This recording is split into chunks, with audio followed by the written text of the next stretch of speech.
I'd like to call to order the Kingston Planning Board public meeting.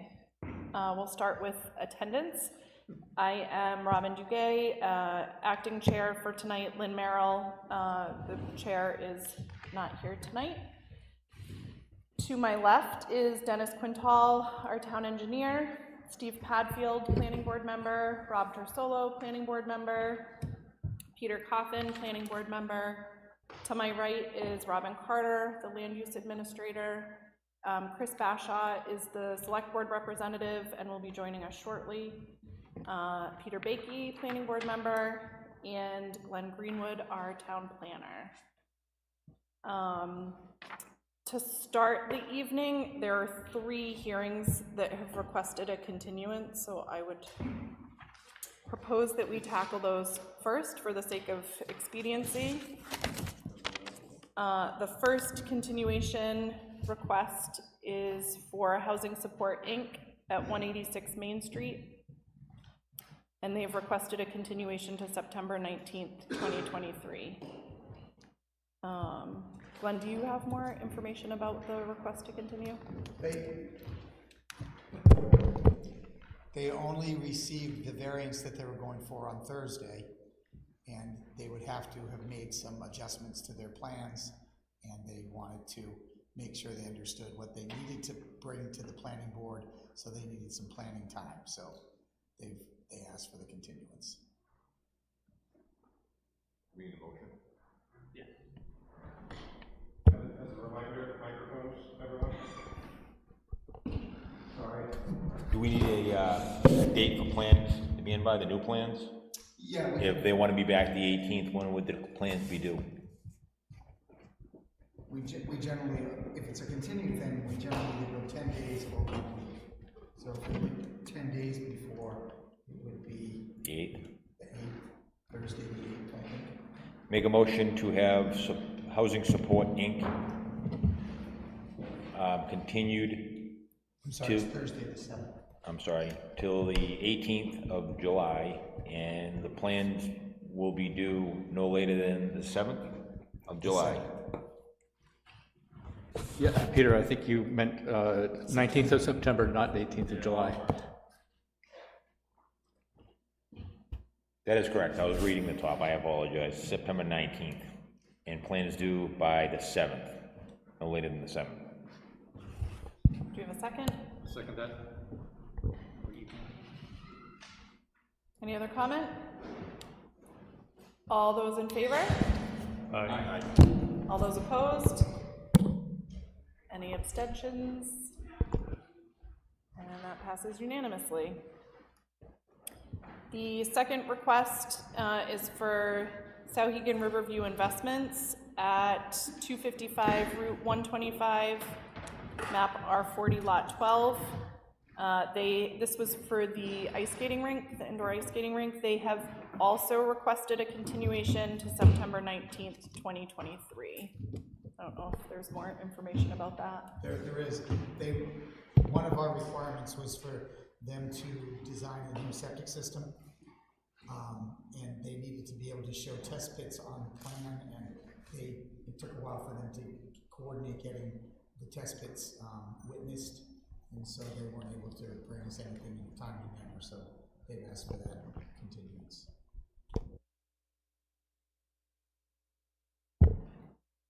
Any further discussion? Motions? Make a motion again to be continued to September 19th. Plans due no later than September 7th. Motion by Peter Bakey, second by Steve Padfield. Any other discussion? All those in favor? Aye. Can I get a copy of those plans for the next meeting? Yeah, hang on just 1 second. We'll do the motion and then, thank you. Where did we leave off? Oh, we had a motion, a second. Motion second. Voted. Any abstentions? Objections? I think I did that backwards. That also passed unanimously. So the So they're not in yet, so I have to request them. Yeah, so the plans have not come in yet. They're due to the planning board office by now Thursday, the 7th of September. So you'd have to request them from the planning board office. Okay, and when did you say this was continued to? The 19th of September. Okay, thank you. So thank you, because that's a good reminder too. This is the public notice of that. There will be no additional notice that the meeting was continued. So thank you. We have no questions, we can ask them. There is no hearing tonight. It's been continued. But that does bring up a good point on all three of these. When Peter says the plans are due by the 7th, they will get posted to the planning board website by Robin sometime after they're received, but prior to that meeting. So you'll be able to go, if you don't remember to get them from the planning board office, you can go to the planning board page on the town website, and they should be there under the link to plans for upcoming meetings. The last request for continuation is Summit Distributing LLC. That's at 249 New Hampshire Route 125, map R40, lots 15 and 16. And this was the proposal for a retail motor fuel outlet with a quick service restaurant and drive-through window. Sounds like that stalled at zoning board. Is that accurate? Yeah, it was denied at the zoning board, so that but that doesn't mean they can't request a continuation, because how they deal with it. So. Is there any more information on that? Their request for the continuation was so that they could have time to. Their request for the continuation was so that they could have time to plan out or map out what their response is to the denial that they received on last Thursday evening. Any further discussion, motions?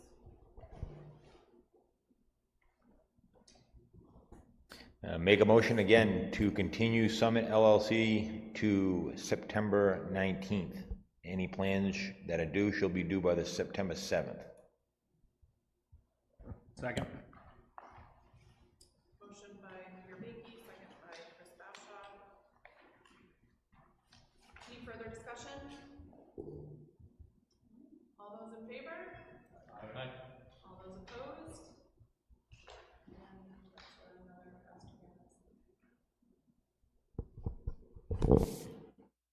Sorry, Adam, I just realized my microphone was off for that. So that takes care of the 3 hearings that were requested for continuation. There will be 2 additional hearings this evening. The first is James Materkowski at 22 West Shore Park Road, map R9, lot 32. This is an application for a conditional use permit for an accessory dwelling unit to be located in the basement of the existing dwelling that will include some minor exterior changes to the structure. So why don't we have the applicants come up first and talk about what the request is, and we'll go from there. And when you come up, if you didn't hear there's the microphone, press the button. Yeah, I can hear you much better than I can hear anybody on the microphone. Can everybody hear me? You still need. But it's for the people that are watching at home. It's going out on the broadcast. So Yeah, it's- you're gonna be YouTube famous tonight. Okay. And if you would just start with your name and address, please. Yeah, my name is James Materkowski. I live at 22 West Shore Park Road, Kingston, New Hampshire. And why don't you tell us a little bit about what you are proposing? I'm looking to convert my basement, which is currently mostly unused space, into a fully functioning apartment with all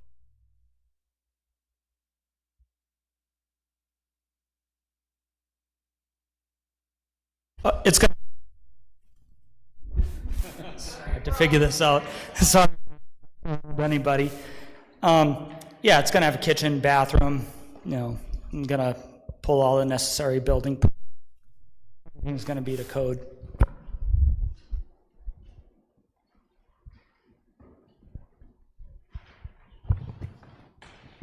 Dennis, you didn't have comments for this, did you, or? I can't remember. I had no comments, but I did the septic design for Mr. Matakowski and went through the review at that point in time with him as far as what's needed for an ADU, so I don't have any further comments. The only thing that, you know, might be of question is a parking area for extra vehicles, but as far as well and septic, it meets the requirements. Glenn, anything? I did have comments, they're brief, should I just read them? That would be great. I have that this is application for a conditional use permit for an accessory dwelling unit to be located in the basement of the existing dwelling. Okay, is that better? And it will include some minor exterior changes to the structure. And this is the first public hearing for the construction of an ADU within the basement. The only reason a conditional use permit is required in this instance is because a small entryway is being added to the home to serve as the entrance to the apartment. The apartment itself has no exterior construction. It's all within the confines of the basement. I recommend invoking jurisdiction. A new septic design has been developed for the site to provide for the new ADU. The proposal meets all the requirements found in section 206 4A through P. It may be worth discussing by the board, the very first one, that A, but I'm happy to discuss my perspective on it if folks wanted to go down that road.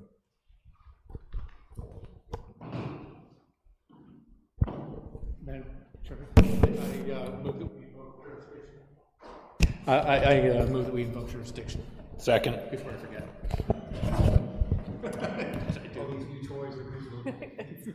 There's gonna be a learning curve. Motion to invoke jurisdiction by Peter Coffin, second by Chris Basha. Any further discussion? All those in favor? Aye.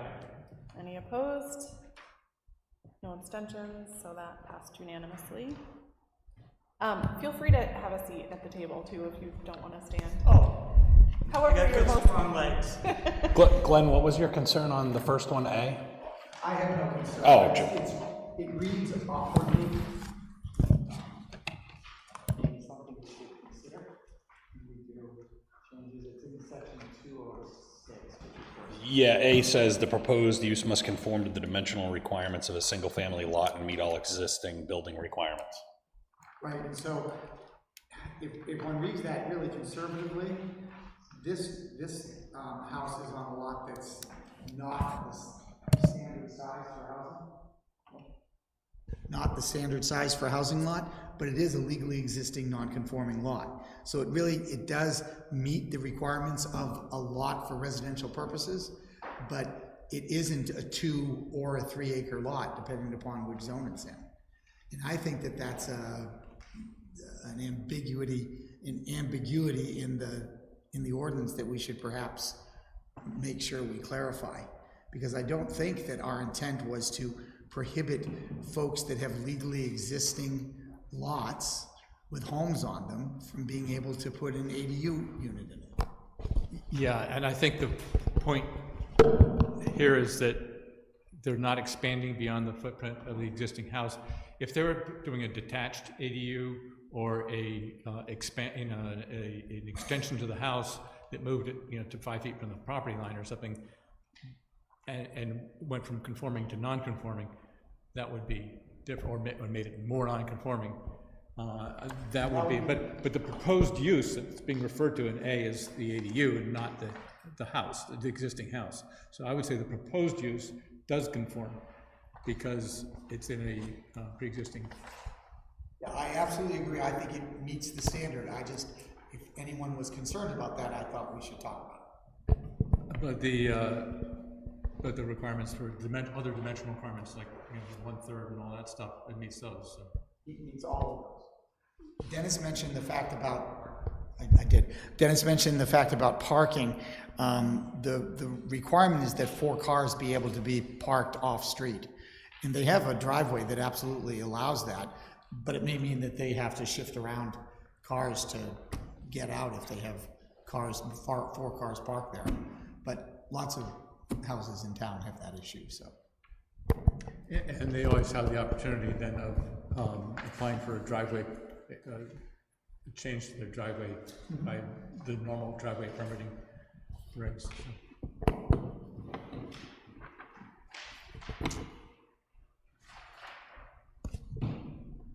And I assume that the two exits from the basement are to meet the 2 exit requirement for an apartment, and it, Yeah, so I'm actually having, is this working? Doesn't sound. no, make sure the Girls. Yeah, so that's actually the bulk of why I'm here. Because I guess if I wasn't constructing these 2 separate egresses to code, then I wouldn't be creating the 2 doghouse dormers that make the land use and, you know, everything an issue. Did I do it? right, and it certainly makes sense to have both exits going to the outdoors, because you don't want to take the stairs up to into a burning house to get out. Yeah, so. Yeah. No. Code that if the house was, you know, tenants couldn't come up through there. So I thought that I had to have the 2 egresses outside of anything that could go through the house. Maybe I'm wrong, but Yeah, either way, I'm either way, happy it's to do it. smart, yeah. Yeah. Happy.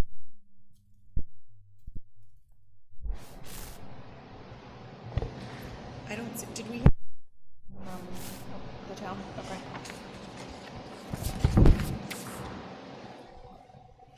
Any other comments, questions? Any comments from any public wish to speak? You know, I'm making the assumption people are here for the next hearing, but just in case. Is that to me? No, people can go to the public because it's a public hearing.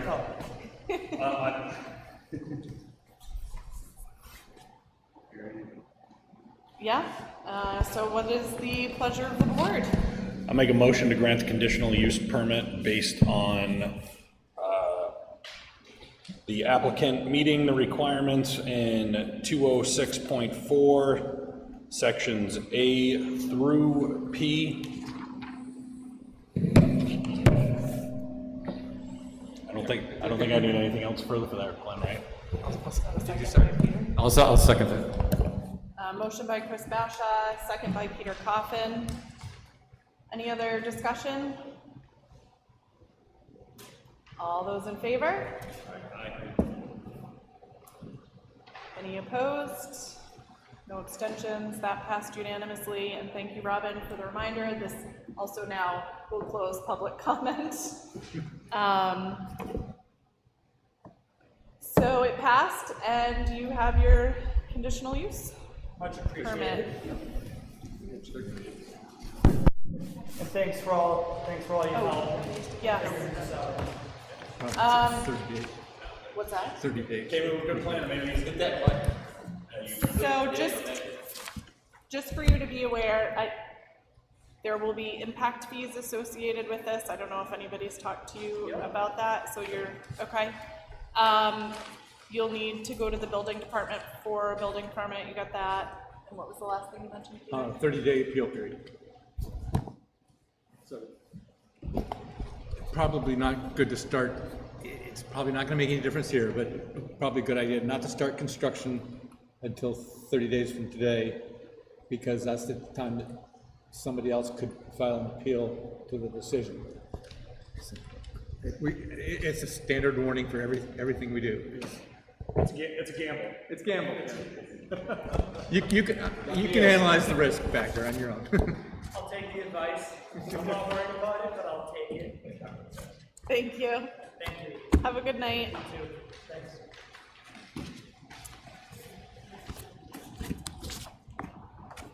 Next on the agenda is Unitil Energy Systems at 14 and 24 Toll Road, map R12, lots 25 and 26. For anyone who's not familiar, this is a site plan application for a proposed solar field with associated access and stormwater management improvements. So the request tonight is for a conditional use permit for disturbance for a wetland buffer, as well as a lot line adjustment. Gentlemen? Let me introduce myself. Sorry, green button. Thank you. Good evening. My name is Nick Dolan. I'm a licensed engineer and principal with the firm TF Moran. I'm Jake Dussling. I'm a principal engineer with Unitil. My name is James Hasselbeck. I'm the operating officer of Revision Energy, the contractor for the project. I'm also a Kingston resident, 19 Elkins Road. And full disclosure, my wife Stephanie Hasselbeck is an elected official in town as the chairwoman of the Library Trustees Board. All right, very good. All right, now that we all know who we are, relative to what is proposed before you, this should look familiar. We've had the opportunity to come before this board a couple of times. And let me just get our...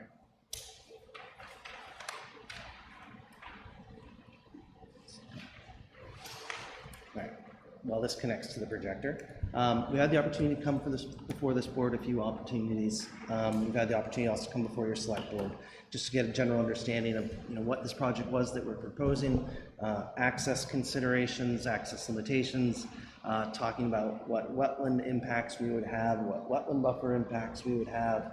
We've had the opportunity to meet with your Conservation Commission. We've had the opportunity to meet with the state and federal regulatory agencies that would govern our state permits as well as our federal permits. And to our knowledge, we are on the right track.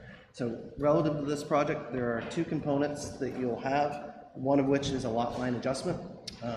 This is whereby we'll be acquiring approximately 3.5 acres of the adjacent 11.1 acre site. This really came about in part as a wetland mitigation tool, trying to lessen our impacts relative to the overall facility. Unitil sought out an adjacent landowner who was willing to part with some of their land, all of which was high and dry, and allowed us to significantly decrease wetland impacts, almost halve them essentially, which was a tremendous benefit for the project. So relative to where we're located, this is 14 and 24 Toll Road. 24 Toll Road is the parent lot, approximately 33 acres. 14 Toll Road is the abutting lot in which we would be acquiring the 3.5 acres. So this is our existing conditions plan. For those who can read it up there on the wall, all those little dot marks are essentially wetlands. So those are the wetland flags associated with it, I should say. So there are 3 areas of impact. These are the lower functioning wetlands that are associated with this project site. This has been documented through the functional assessment prepared for the project, as well as the wildlife habitat assessment that's been submitted for the project. The areas that will be impacted are a total of 3, as I mentioned, and they're somewhat isolated locations. A smaller pocket here, a smaller pocket here. And then there's my apologies. Can you guys hear me okay? No. All right, can you guys hear me okay as long as I hold the mic? All righty, my apologies for the lack of clarity. So I'll reiterate that last component. So we're talking about an area of 3 wetland impacts. 2 of which are small and isolated and were determined not to be vernal pools as they didn't have the appropriate hydro period to support that type of wildlife. The 3rd area is a more narrow finger of a larger wetland complex that then projects onto the adjacent lot that is 2 Mill Road. It was great when we had the Conservation Commission out there.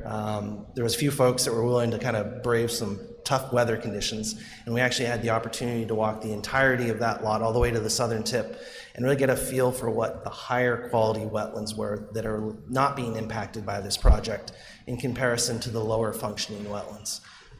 You could see it in the types of vegetation. You could see it in the various characteristics of the wetlands that are outlined in our functional assessment. So before you tonight, there is a conditional use permit relative to those buffer impacts. I see we also have at least one representative from the Conservation Commission, so hopefully she's here to champion our cause, or at least reiterate the components that we had the opportunity to express with them. Since having the opportunity to meet with the Conservation Commission, we've had the opportunity to connect with the Friends of Kingston Open Spaces and come to a resolution on an 8-acre conservation parcel that we would look to put into the Southeast Land Trust to be the stewards for. So that process is ongoing. All right, now that we've talked a little bit about some of the environmental components, and I can always loop back to those, let's talk a little bit about our project site. So the total acreage here relative to the facility is approximately 37 acres. So that would be cleared to make way for the most efficient use of these panels. The panels themselves that are located within the confines of the secure fence line is 27 acres. So that's the area that we're going to see regrading. Again, 98% of this land is going to be returned to a natural condition. It's going to have a nice wildflower mix. The only components that are really impervious in nature are a few of the concrete pads that will support the necessary electrical equipment, and then the utility poles themselves, as well as the gravel access road that provides access to those panels. Relative to the panels themselves, for the purposes of the drainage calculations, we look to alteration of terrain as to how those need to be defined. In areas where you have slopes that exceed 8%, they do require you to consider those components as impervious. We have a couple of very small areas where that was the case. Anywhere else where you're between 8 and 5, it's not required to be considered as impervious as long as you can maintain a sheet flow condition, which we have been able to do for this project. So I realize all those squares look a little overwhelming, but the reality is grass underneath them, and if necessary, we can always expand on the elements of those foundations, which are really a screw pile that's driven into the ground. So, you know, for such a dynamic project, I guess I don't have a lot to talk about. The reality is we provided a project narrative that we think touches on all the elements that would be important for a project like this. That's really the existing surroundings relative to what zone we're located and our direct abutters. The existing and proposed infrastructure. This is directly adjacent to an existing transmission substation for Eversource, as well as an existing transmission line. Actually, 2 transmission lines when you think about it. There's the one that travels really north to south, and there's another one that travels east to west that joins into that corridor. There's also a distribution substation to the south of us, owned by Eversource, as well as another one for Kingston. So this is very much in keeping with the surroundings when we talk about an appropriate location for this type of utility infrastructure. Talking to a couple of the elements that we spoke to last time, which was screening and sightlines, it was determined that relative to the location of this property, that additional screening would not be appropriate or would not be necessary. Through coordination with the abutting landowner, you'll see on our lot line adjustment plan that there are some screening plants provided on the abutter's lot that provides what he felt was most appropriate to provide the screening to his land relative to the proposed solar field. So that was an agreement that Eversource worked out as part of their purchase and sales agreement with that individual owner. So that way, hopefully it's something the planning board doesn't have to concern itself with. Other that we thought would be appropriate to mention, the site improvements themselves. So we have the solar field that we've mentioned, the appropriate concrete pads to house the electrical equipment associated with it.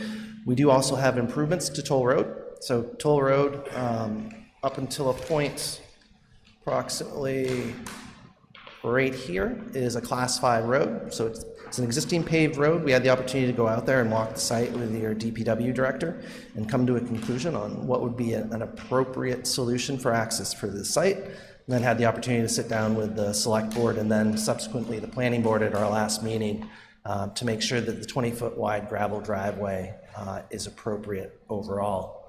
Now, there's also some other improvements that are associated with access, which is at Toll Road and Mill Road. As part of the submittal that we had originally provided was a little bit of a graphic that showed, all right, this is the intent, this is the width of the road. We've since had the opportunity to actually go out there and survey the land and come up with a design. So this has been shared with both the DPW director and just very recently Dennis as your town engineer as well, and would have the expectation that this would be reviewed as part of our site plan approval to make sure that it's appropriate.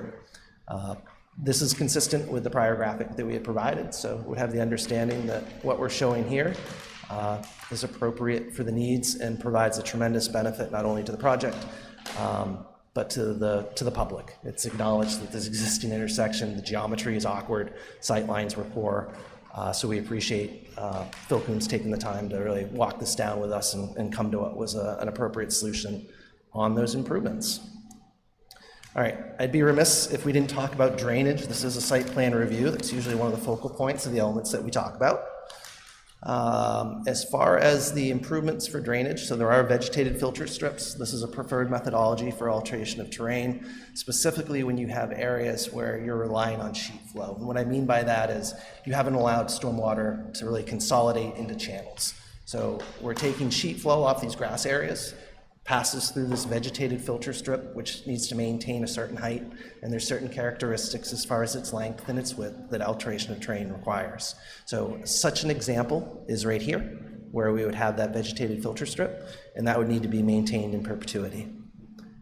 We have an additional vegetated filter strip located here at the southeast quadrant, and the reason we have these, they're in particular areas where it's just really difficult to redirect stormwater elsewhere. Now, from a pre- and post-development standpoint, we're actually reducing peak flows at all of our discharge points relative to the areas in which we're improving, so that's a tremendous benefit. And how we do that is we're proposing a filtration basin here at the southerlymost tip. Now, it's a pretty long site when we go in from north to south, so the way in which we're transmitting that storm water is the manner in which we have devised our contours. There is a swale that will run along this westerly side of our fence line that allows us to take 3/4 plus of this area of development to that location at the southerly end where we have the opportunity to infiltrate stormwater. Now,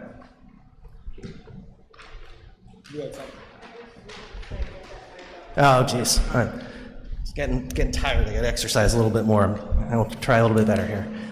So the element I was just speaking to is the stormwater management system. 3/4 plus of the site drains to a conveyance swale, which then transmits to a forebay and then on into our filtration system. So one of the things we always look at with wetlands and wetland impacts and wetland buffers is, well, how can we recreate those functional characteristics? What are the things that wetlands do and wetlands do well? They infiltrate stormwater, they take out potential pollutants that would be in stormwater. This type of device provides that to a T. So we're glad that we were able to incorporate this type of element to the overall site. Other considerations outside of the site development itself that we usually would like to bring up in a site plan review: traffic and parking. Not so much an issue on this one. The reality is once this is up and running, you have someone that's coming out to check the bells and whistles once a month, make sure everything is operated correctly. And Jake, is there also some remote sensing capability? Yeah, so this will be monitored 24/7 by both Unitil and Revision as well. So that'll give us any type of warning or indication that we may need to visit it in between those monthly visits. Because the idea is that we want this to be at optimal peak performance, so having that remote technology really allows them to identify any issues they may be having with the system so they can be corrected promptly. Signage and lighting. No proposed lighting, so we're good there. When we talk about signage, there'll probably be an identification sign similar to Unitil's substation, says what the address is from a purpose of fire protection or E911 to make sure that we have appropriate access. Acoustics, you have ordinance that specifically defines what is and is not allowable, that being Article 407 and 408. Sound pressure level limits identified in the rural residential district are 60 dBA 7 to 9 and 50 dBA 9 to 7. One of the benefits with this facility is it makes very little noise. It's essentially equivalent to background. Although without the mic, it's essentially the amount of acoustical noise that would be generated by the inverters for this facility. Those are the fans that are essentially cooling certain elements. The nice thing about this is when the sun is down, they're not operating. So this is daylight acoustics, if we want to call it that. Now, we are located, a portion of this facility is within the Aquifer Protection District. It's our understanding that which was established obviously by the town in order to protect, preserve, and maintain potential groundwater supplies and related groundwater recharge areas within a known aquifer. So one of the benefits of this facility in comparison to a commercial development or a residential development is the amount of impervious. We're talking about, 1% of the overall site area, almost burgeoning on 2%. You're allowed to have up to 25% in this district. So the amount of impervious that's really being generated by this development is incredibly small. Really, that impervious area is limited to the concrete pads we had mentioned previously, as well as our access drives.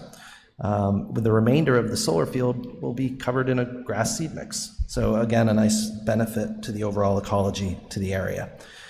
There are other permits that will be associated with this project. There will be an alteration of terrain as we have more than 100,000 square feet of impact.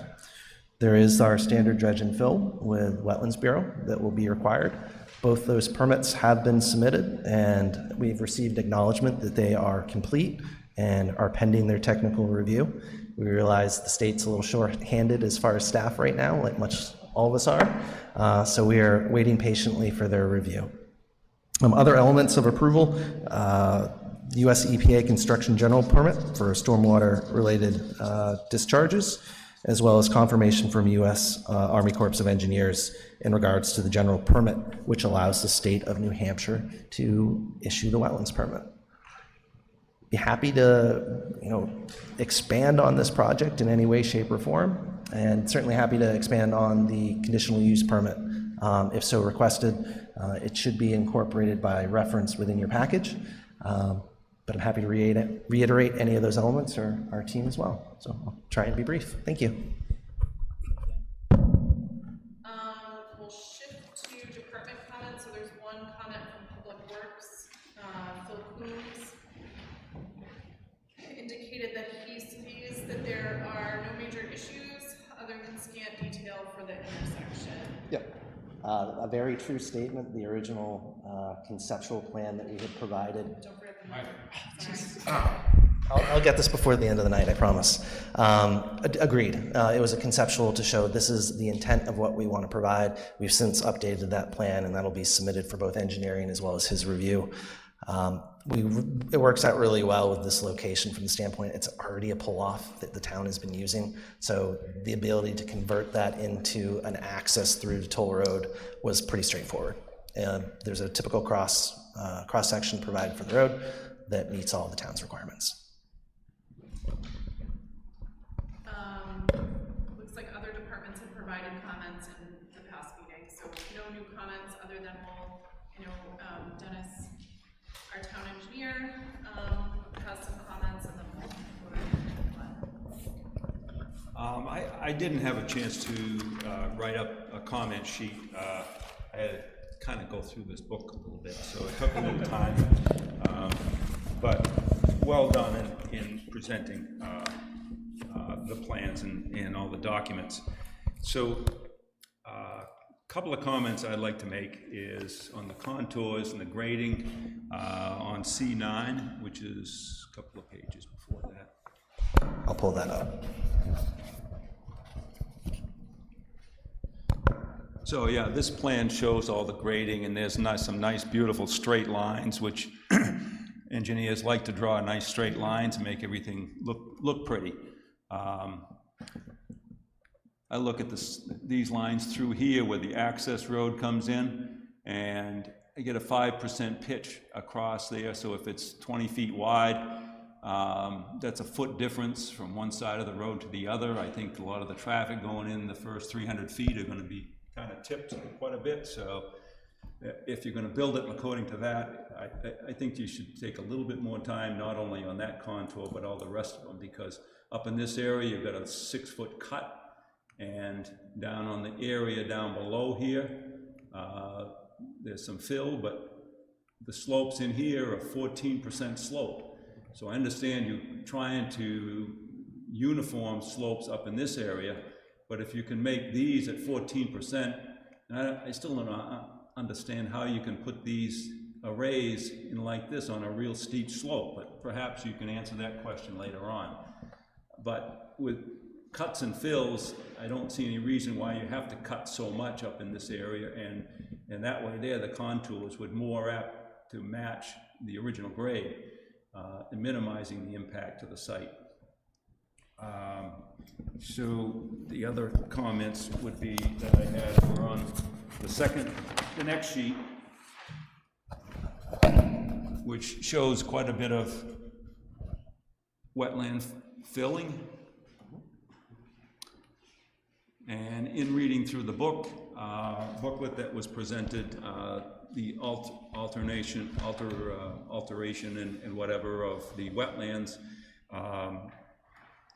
there's situations where the comments were saying that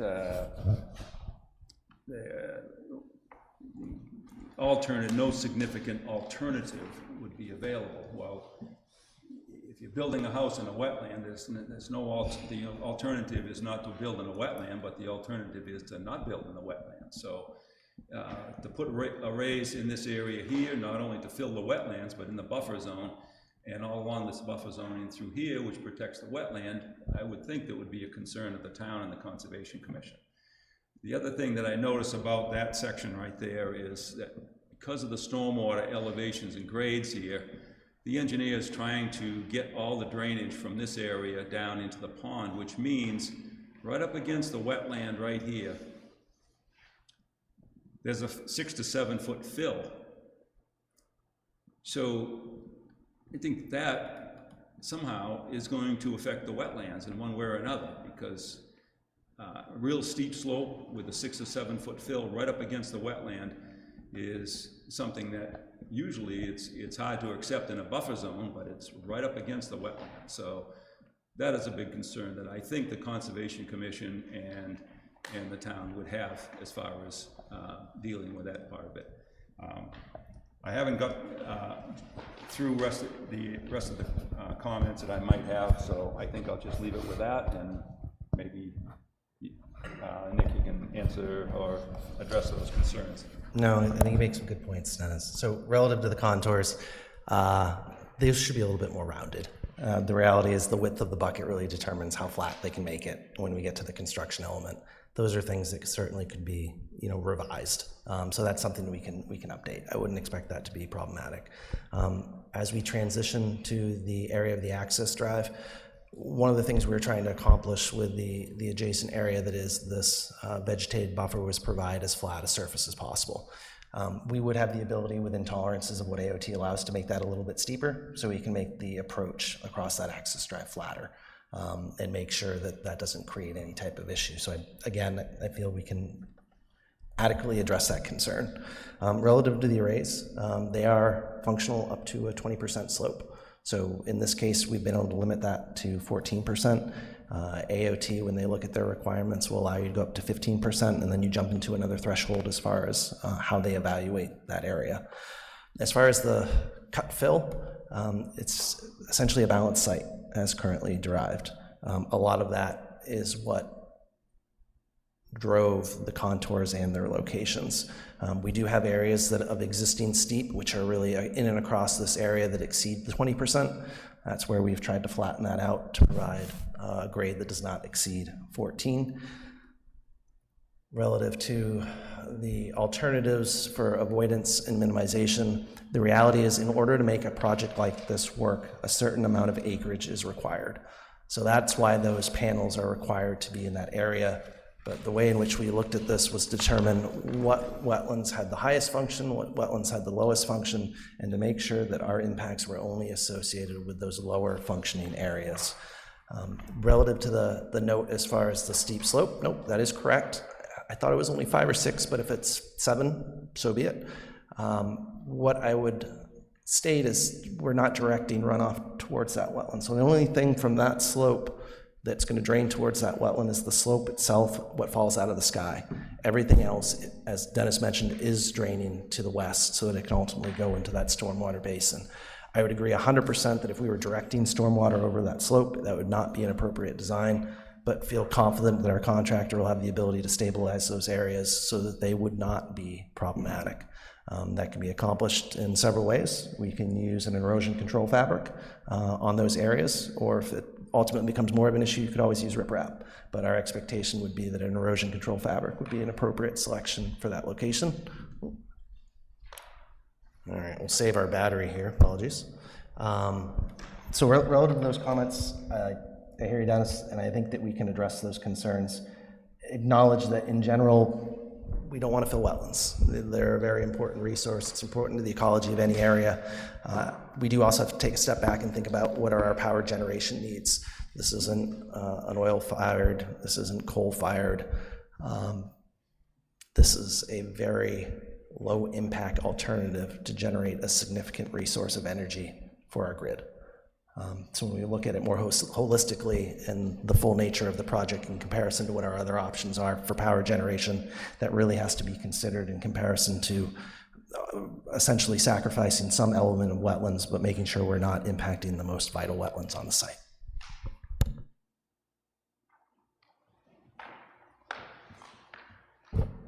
Glenn?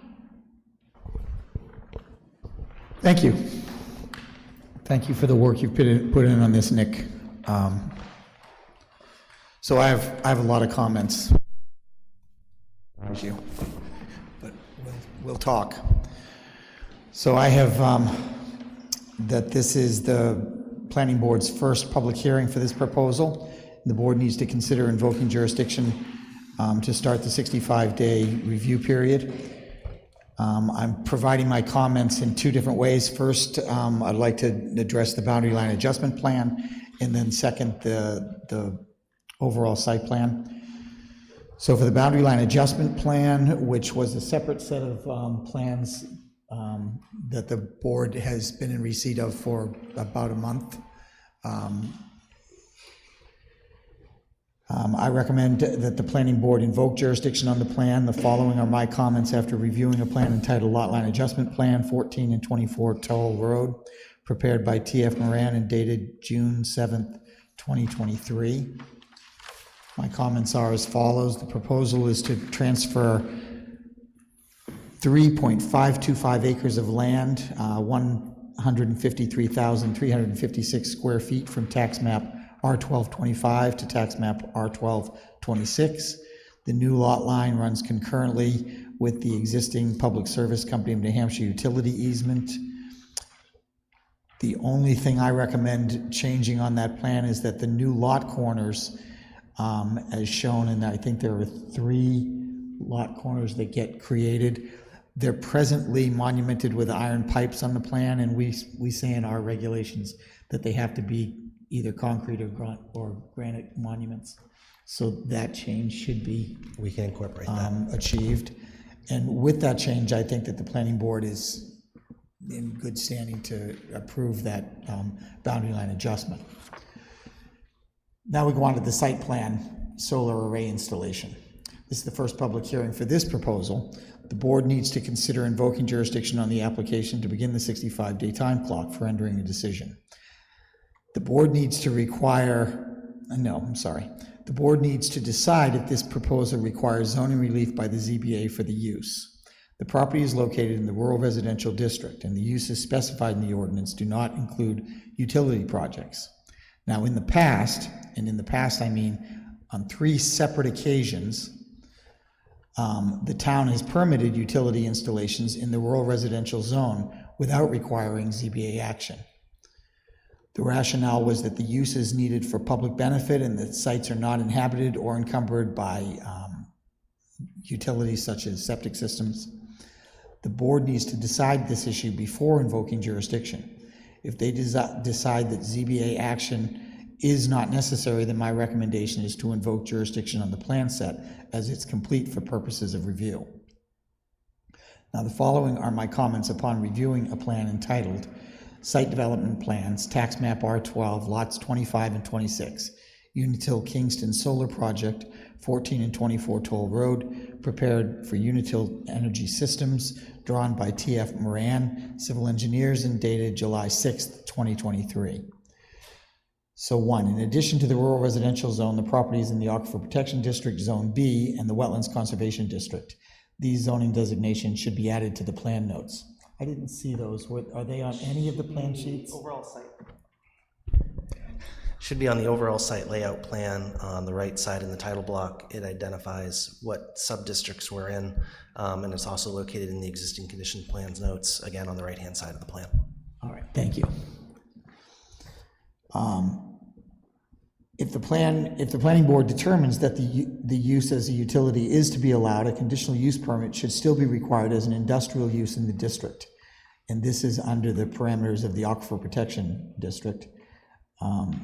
A conditional use permit is required, and the board is required to make findings of fact as found in section 201, 4G, A and E, and each of those speak directly to the impact use would have on the groundwater, and I think, from my perspective, that there aren't impacts to the groundwater, but it's something that the board would have to make findings of fact on.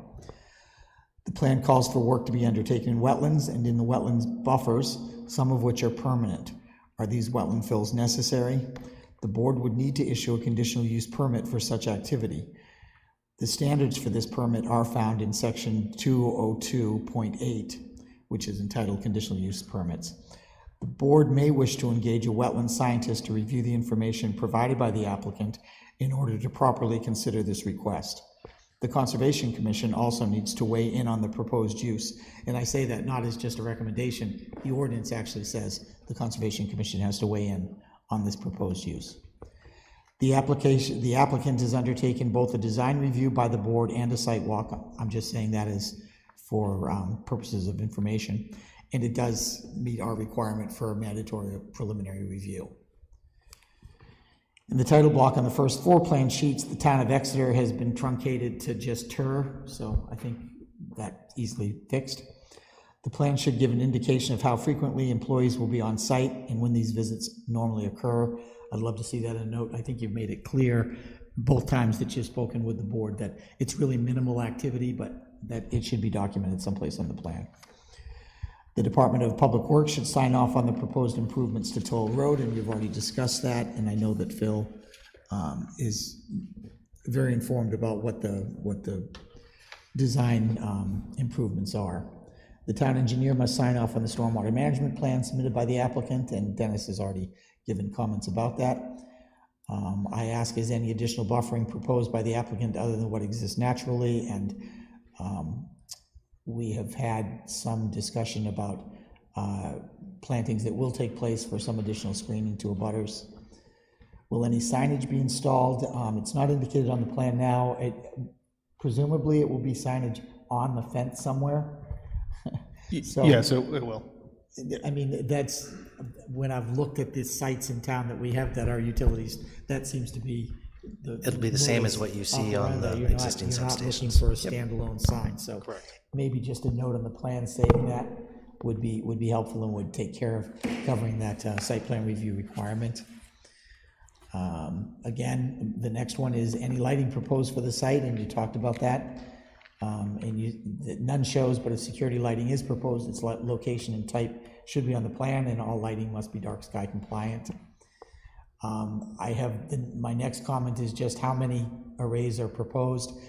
I didn't take a shot at putting a little dot on each one of them and counting them, because I thought perhaps if I asked, you already knew that. I did not see a designated parking area for employees visiting the site. Did I miss something, or is it the rare visit not enough to create such an improvement, and presumably they're just going to use the gravel driveway? But I'd like that verified. The board should make a determination regarding what would constitute substantial improvement for the purposes of vesting this project. That's something that we have to do each time to allow for the project to take some time to be completed, and if we were to change our ordinances, they need to know that they're not impacted by that. So that's a decision that comes about usually toward the end of the process. The board determined early on that this proposal did not meet the thresholds of a project of regional impact, and I just wanted to make that a part of this public application process in case we didn't say anything about it again. And so those were my comments, and of course, that elephant in the room is that first one. I looked over the site plan review files for the 3 times that this has happened in town. And each of them happened without ZBA relief. And I know that Nick and I have spoken about this, and the guidance was that it had been done several times before, so the presumption was it could be done again. So I don't want the board to go forward not knowing that this issue exists and should be discussed by the board. So that's why I'm bringing it up. That ends my comments, so I'm going to turn off my microphone now. Thanks, Glenn. I will ask if the applicants wouldn't mind stepping away from the table as we open for public comment. So if... Of course. Is there any need to respond to those comments now, or do you want to do that as a follow-up? I say either way, probably it makes sense to do it now. It's fresh in our heads, if everybody's comfortable with that. Is that okay? Or when we bring that up, because I think Glenn has given so many steps which are sequential that instead of having you address all those, I think probably we should address the issue of the boundary line adjustment first. But before we do that, before we open public comment, you took department head comments, but the Conservation Commission met with Nick and his group a while back, and I think that's probably, as Glenn pointed out, it's required that they speak up. But it's maybe good to have them come up as a department head comment while we're doing those. Thank you.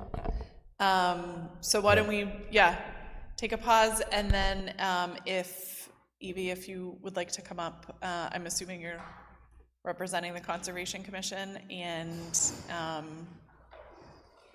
anything you'd like to share. Thank you.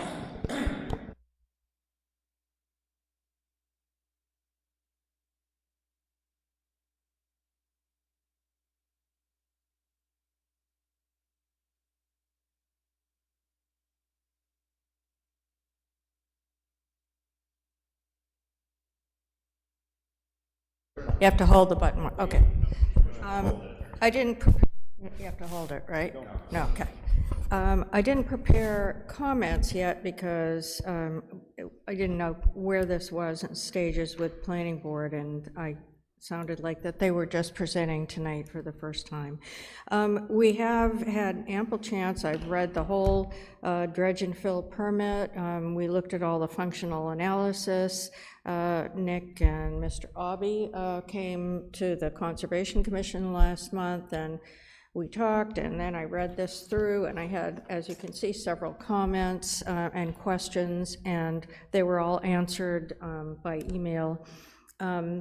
I think at this point there are a few things that we're not engineers. There are a few things that I could probably I'd like to discuss a little further with Dennis as far as slopes and make sure that drainage is all right. But I think there's already been efforts made to move out of the larger wetland to where only the buffer of that wetland is being affected.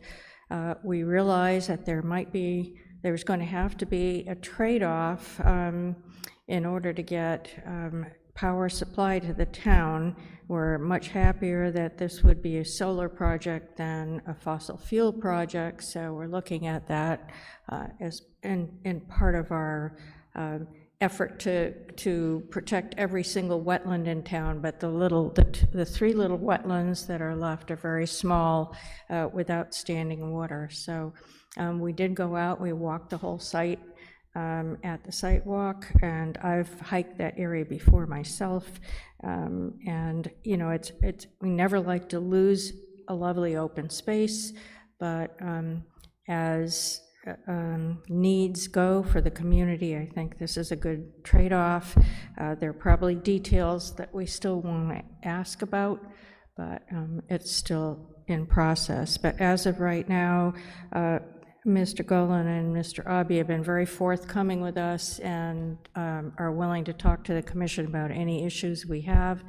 And so that's where we stand right now. I don't have any outstanding questions or comments because they've all been answered already.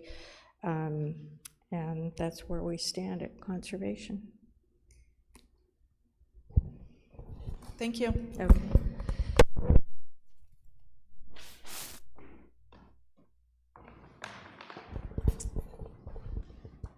So now I think probably makes sense to shift to public comment, barring any, yeah. So anyone else wish to speak at this time? No? Okay, then we will both open and close public comment at 7:46 p.m. And then, folks, if you want to come back up, I guess, and address, what's that? I think we should do the lot line, because I'm willing to make a motion now to, Glenn's recommendation is to invoke jurisdiction on the lot line issue, because I think that one we should be doing first, as you said. I would think the board would be comfortable dealing with that issue. I would have a good idea, which would mean invoking jurisdiction and doing a motion to. But we're good to invoke jurisdiction on the two items separately.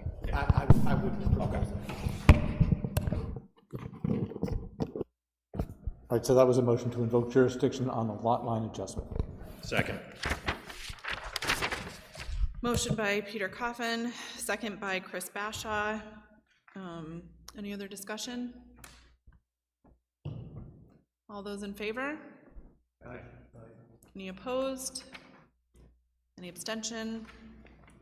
So that passed unanimously as well.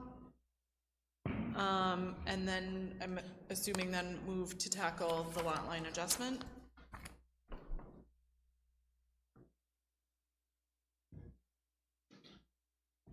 I noted that Glenn, it sounds like there would be at least one condition relative to the monuments, I'm sorry, the lot corners, having either granite or concrete monuments. Otherwise, it seems pretty. Yeah, I just had one question about the, it sounded like you worked it out, but was the lot, the boundary line adjustment, the one where the easement from Eversource was a factor? So the question was in regards to the landscaping that's being proposed to the abutter. I'm not sure I heard the first part of the question. I apologize. No, there was a letter from Eversource. Oh, where yeah, they from stated that Chris Polson. they didn't allow solar panels on. You responded that on their easements, and you responded because obviously blocks things. That wasn't part of it. My question is that going to come later, or is this part of? Is this triggered by the boundary line adjustment? So whenever we cross an Eversource easement, we always reach out to them to let them know what we're doing. There will be an underground conduit through the town right away that's proposed on our plan, so we want to make sure, one, they were aware of that, and then also to let them know what type of grading we'd be doing within the easement area. Chris has responded just in generalities, hey, these are our general requirements. We've had correspondence since, which was hours apart, that Eversource has approved the underground conduit that would be through that area. We have no solar panels that are proposed within their easement area, so that's a non-starter. And we're just waiting for their final approval as far as the evaluation of the grades for the proposed site driveway. So I think we're all set relative to anything Eversource related, and actually did forward, I believe, to Glenn as well as Robin and Dennis the correspondence that we received today stating such. So. Right, thanks. My only question, the reason I brought it now, is I would just wanted to know if any of the portion of the lot, the boundary line adjustment that you're gaining here, that we're going to be just about to discuss, was affected by that at all, in which case it was worth bringing up now. Otherwise, if it's all remote to the newly acquired land, then... I think I understand now. We're using the lot line adjustment to accommodate additional solar panels so that we do not impact additional wetlands and wetland buffers. Yeah, that part. the question I'm trying to get, I'm probably not saying it right, but those easements that Eversource has, are they anywhere in the area affected by the lot line and the boundary line adjustment? What we've done is made a line of demarcation that essentially follows the existing easement line, so that way there'd be no impact.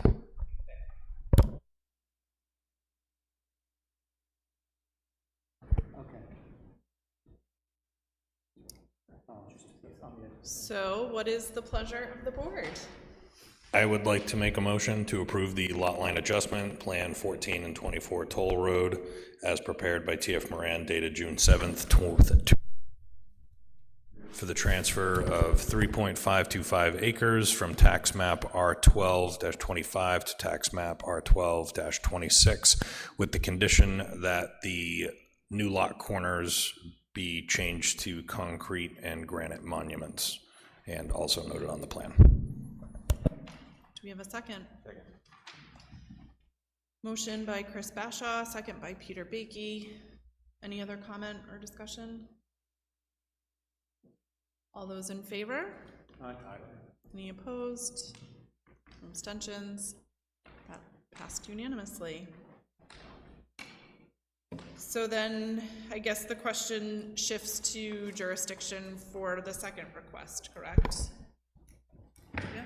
So Glenn, I know one of the projects that you're referring to is probably the Mill Road substation, which is directly next to this current project. What are the other projects that you mentioned that were those locations done that were not previously required zoning board?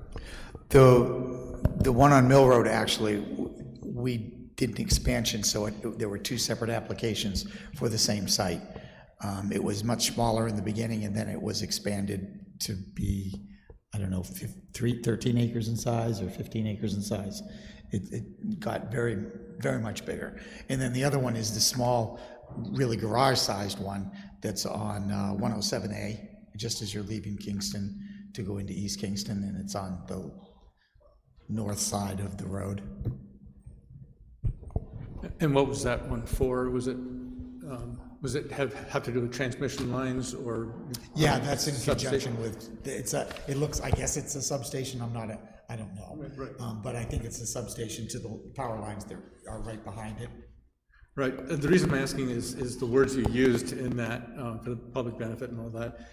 There is a statute, RSA 67430 for utility structures, and it says local ordinances, codes, and regulations enacted pursuant to this title shall apply to utility structures, provided, however, that notwithstanding the provisions of such local ordinances, codes, and regulations, the planning board or its designee pursuant, so forth and so on, may waive any requirement contained in an ordinance, code, or regulation for any unoccupied structure, which this would be, which is less than 200 square feet in area. I don't know if you have a number for the solar array in terms of area. Much larger than 200 square feet. Well, yeah, I would have thought so. The panels look like they're, I just couldn't count the number of panels you had, and they were something like 3 meters by 1 meter or something each, so. Yeah. Total, I think the best way to think about it is within the fence line, probably, because that's the area of impact, is that right?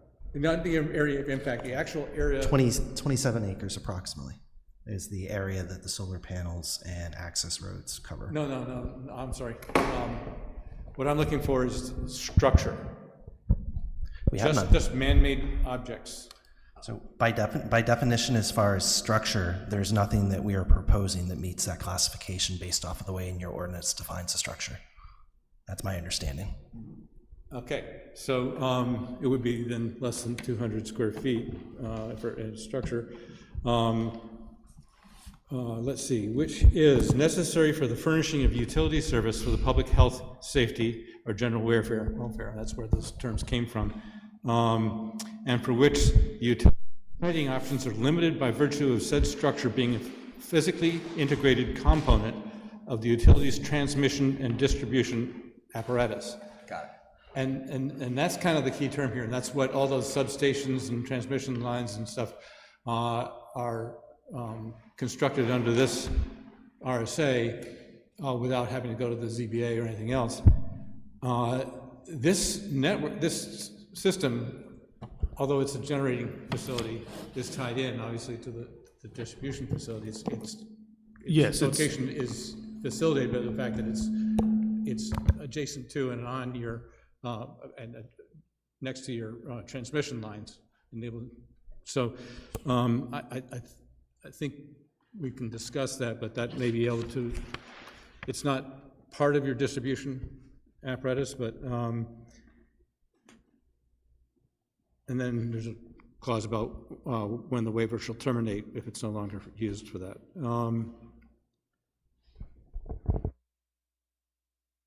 I think that's what you were referring to when you were referring to the public welfare and good of utilities that can be done in the rural residential zone or other zones because it's part of the transmission system. So I'm guessing that would be where we would look for the waiver to come from. We realize that under the definition of structures, you're less than 200,000 square feet. You're nodding your head. You probably already have, you've been through this one.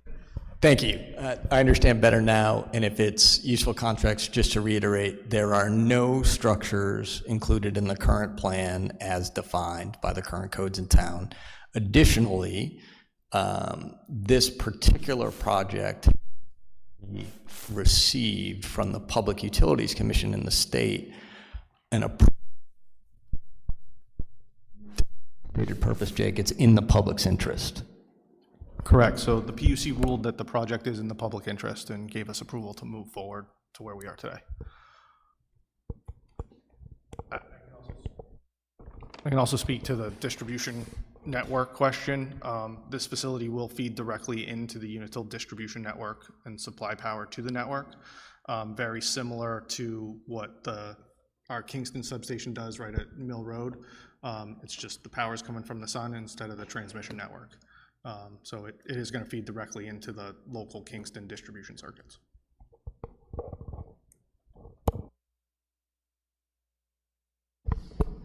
So I guess if the board wants to discuss that, that would be, I think, the avenue, as it were, for a motion on that. So what I'm hearing, based on what you just read in the response, is that this, if we're thinking about precedent, this would fit in terms of the same precedent that was set with the other three proposals. Although the zoning is not rural residential now on 107A, when that station went in, it was rural residential. The commercial zone designation that applies there now is new compared to the substation. And relative to those three projects, there wasn't any sort of like concern post-approval that with the process and with that approval for those to move forward without ZBA? No, there was actually an abutter that spoke at one time and I think brought an action that they later withdrew. So there was no formal appeal of an administrative decision to the ZBA, but there had been discussion about doing it. Mr. Chair, having the opportunity to be involved with the permitting of all those projects, we had a concerned abutter relative to the work being performed, which was ultimately resolved just through some negotiation as to how best to fit the project within the community. So there were no legal actions or otherwise that were determined appropriate. So relative to the prior statement, for all of those projects, they were deemed to be in keeping with the zoning ordinance. So just from my input, I think based off of what they've presented, the granting of the moving forward of the project through the Public Utilities Commission and previous action that the town has taken in similar circumstances, I think we meet the spirit and intent of that RSA. And I think we would be fine moving forward without referring them for ZBA approval. Meets those requirements. Yeah, and I think adjacent residential uses, not just residential zone, it would probably be wise to take the more conservative approach, but the closest residential butter came to this site walk, and it doesn't seem to be that this is going to have a visual or other kind of an impact on the abutting properties. Obviously, the property to the north is in conservation, so it's not going to be built into houses there. I think that the public benefit clause that is found in here can work, and we just need to adopt that. Additionally, by the way, I happened to be looking at another case where a court ruled that a planning board that changed its procedures from its practices previously was found to be in error because they were spot taking, they're changing their procedures for a new application, and so that goes to Chris's comment that we have precedent set for using 674-30 as a means for allowing public benefit utility use out of the zone. The issue of the aquifer protection zone, there's definitely a CUP that's going to be required, but that's a separate issue. So, do you want? I just wanted to say with respect.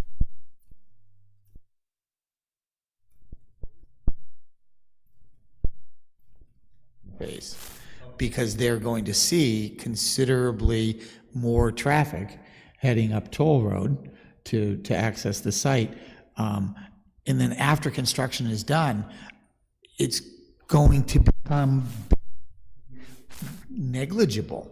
They're going to see probably more hunters and hikers traveling in front of their homes or near their homes than they're ever going to see from this use.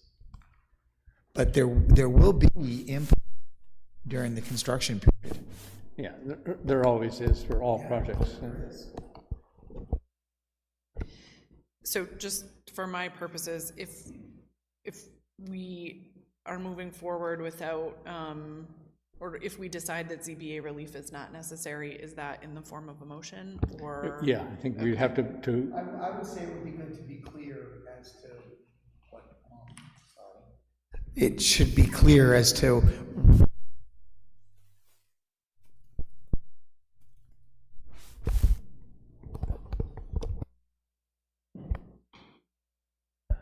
I'll make a motion that we do not require them to be referred to the Zoning Board of Adjustment for the reasons described pursuant to, say, for the public benefit outlined by Peter Coffin.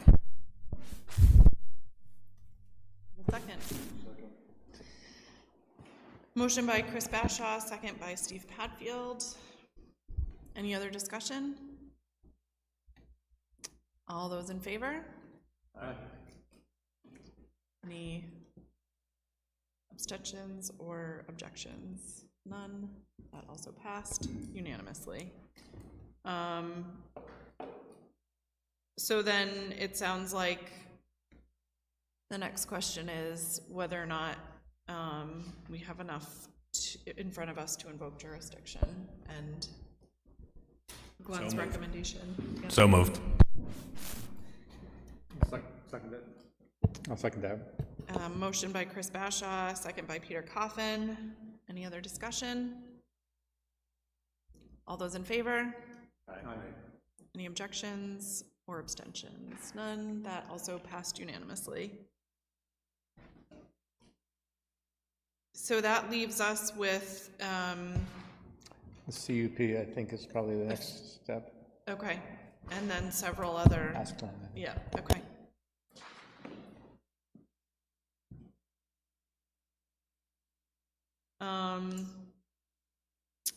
So, Glenn, I'm just gonna read from your comment, if I'm understanding which CUP we're undertaking right now.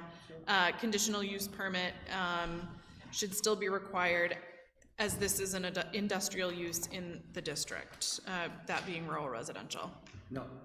But it's under the aquifer protection ordinance. Got it. Yeah, sorry, we just been Sorry. through that. No, I just done sensitive to that one now. It's part of the aquifer protection district. Thank you. Madam Chair, I would like to speak to that one if I may, and I apologize for the interruption. So we had sat down with Glenn initially when we brought forth this project, and this was one of the very items that we discussed was Aquifer Protection District, what are the applicabilities, and we made sure that we addressed that in our cover letter as well, that this is conforming to the Aquifer Protection District such that no conditional use permit be required. This is extremely similar to the vote you just took. We look at the requirements of the Aquifer Protection District. It lists prohibited uses, permitted uses, and what requires a conditional use. It makes mention of industrial and industrial development. Your ordinance defines industrial development as the dedication of real property to the manufacture of goods and services. We are not manufacturing anything with this project. It's not industrial in that character. When we look at commercial, it talks about the ability to purchase something. We have no goods for sale. So this is one of those oddities where we really fall into no man's land as far as our use. I think it would be most appropriate to take the same track that has been taken for your prior vote this evening, as well as the prior 3 projects, which also contained a component of the Aquifer Protection District, that being the Peasley Substation project. Albeit it was a very, very small part. When we look at that map, a portion of that lot does fall within the Aquifer Protection Ordinance District. I can only think that that continuity would be most appropriate when evaluating that standard relative to this project, specific to the manner in which the definitions of the ordinance read. When we had sat down originally, I thought that was the direction that we were taking on. We acknowledge that a conditional use permit for the wetland buffer impacts is required, and we have provided said documentation. The town regulates the wetland buffer. That's the way in which your ordinance is written. The town does not regulate wetland impacts. That is regulated by the state of New Hampshire. So that requires our wetlands permit that we were happy to sit down with the Conservation Commission and kind of hem and haw and see what we could do to make improvements, which ultimately generated an 8-acre conservation area, which was previously proposed at, I want to say 4.5, then it went to 6, and then we ultimately settled on 8 acres. And that's appropriate mitigation for those impacts. But I always like to look at what the regs say. You guys have definitions for industrial, you have definitions for commercial. We are neither. We are a public utility or appurtenance. And it just really doesn't fit into that box. So what we'd like to see is to be consistent with those prior undertakings. Go ahead. All that being said, since I think that there is no issue to put for potential damage to the groundwater, it doesn't really, what he's saying doesn't really bother me. It is true that the conditional use language is industrial and commercial as long as they're permitted in the underlying district. So we've determined that this use is, through the action that we just took, permitted under the underlying district. So if you take as conservative a read as Nick just suggested, then you wouldn't be issuing a conditional use permit on the aquifer. In this instance, I don't really care because the 5 things that are required for the conditional use permit, I think that they easily are granted. So it doesn't, from a process standpoint, make a huge difference. I think one of the issues is that we don't have a solar power generation ordinance the way we do for a wind power. We have a wind power generation ordinance for a small generation of wind power, which is great. If we had the solar ordinance, there would be absolutely no question about it. Unfortunately, we don't. And for the conditional uses, for the following uses, if allowed in the underlined zoning district, are permitted only after a conditional use permit is granted by the Kingston Planning Board.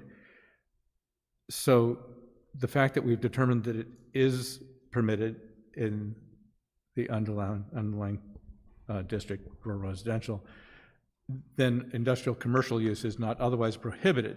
and we definitely have looked at, and it's not prohibited. You could ask, well, how are we able to issue permits to people who put up solar arrays, smaller solar arrays, like Memories did?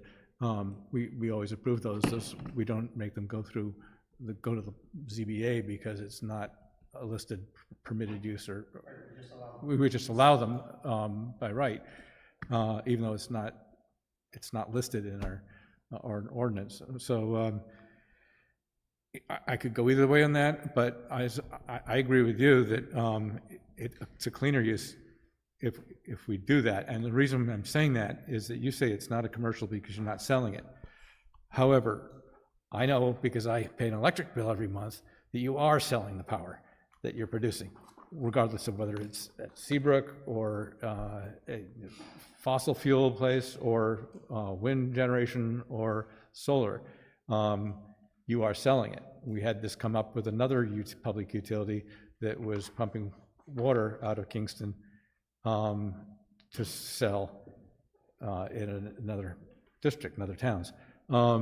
And their claim was that it's not commercial because it's not sold until it goes through the meter, and we're not selling it in Kingston.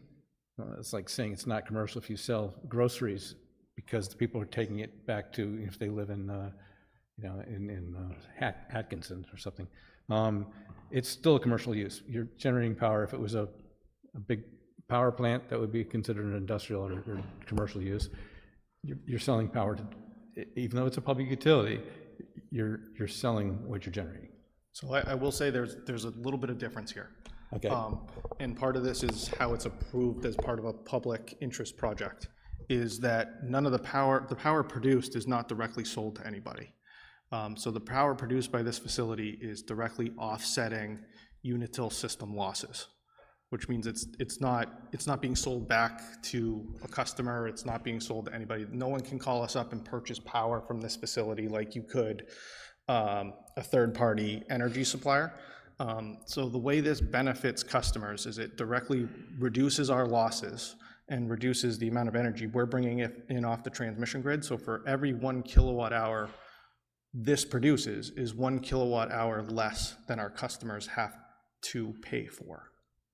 So it's no different from that perspective. If we were to go to reconductor a line down the street and that reduces losses on that line by 1 kilowatt hour, this facility is doing a similar thing. I see that as a sort of a fungibility argument. It is, but I just want to clarify that, because as part of that RSA, this facility can't be built to be able to sell the energy to anybody. It has to be used to offset those things. So I just wanted to clarify that. Right, so that we would be paying more if this wasn't here. So you're not recovering capital costs. Presumably you can do that because that's recovering capital costs of the building, but from the power. Right, so in this case, through electric rates, we will recover the capital cost of the facility. The amount of energy it produces to offset losses outweighs that capital cost over the life of the facility. I'm curious what the downside of going through this, aside from time and energy, would be to going through this process. It should be the decision of the board to go through the conditional use permit required for the AP district. I can answer those questions right now if you'd like. I think it's fairly straightforward, and all that information is currently contained within the application that we've already submitted. Like, all the info's there. Is it on one piece of paper that says, may I have a conditional use permit? No, but your requirements don't necessarily say that we need to public notice that or otherwise. It's just a conversation. Require that the planning board read the requirement and make a judgment on it, and it's fairly straightforward. Yeah, I would prefer we do a conditional use permit, because I'm of the, while I know there are some similarities, the way we discussed with those other projects, this one, I believe, is generating something, you are producing something, and kind of repeated, like, while it may not be directly getting sold to me, like, I know I don't get my power for free. And those other stations are more transmission substations, they weren't actually generating power to my knowledge, so I think it is appropriate to do a conditional use permit on this. But I don't see anything prohibiting us from. And quite frankly, down the pike, if somebody objects to the process, if we've done the conditional use permit, that takes an argument out that somebody could appeal a decision and go back to this point. No objections. So if allowed, I'll go ahead and read in the 5 criteria in which we meet for the conditional use permit for the Aquifer Protection District. Well, let me ask another question. Do we have a request for a conditional use permit for this, and do we need it? No, we don't. Okay, so he doesn't need to. We decided we need it. Right, I very frequently say in my comments that one's needed, and there hasn't been a request. Okay, just checking.